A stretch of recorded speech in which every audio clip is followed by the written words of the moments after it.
Hello guys, in this video I'm going to show you how to create a Twitch profile banner on the VistaCreate application.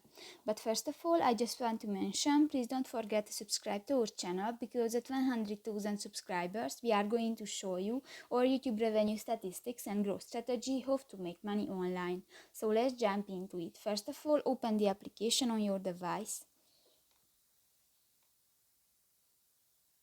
Tap to the plus icon at the bottom of the screen, and in the covers and headers section you can find the Twitch profile banner option.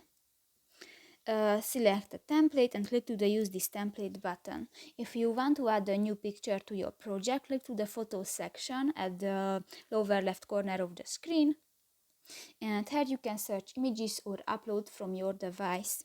If you want to change the text, click to the text box. You can delete and change this text. In the font section you can select another font type, and in the style section, for example, you can adjust the size of your text.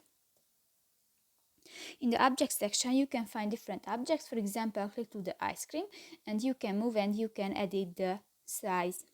In the animation section you can find different animation which you can add to your project, and in the video section you can search videos or uploads from your device. In the music section you can find different music. For example, click to the summer section, and if you want to add the song, just click to the plus icon and done. So that's pretty much it for this video guys. See you in the next one. Bye bye.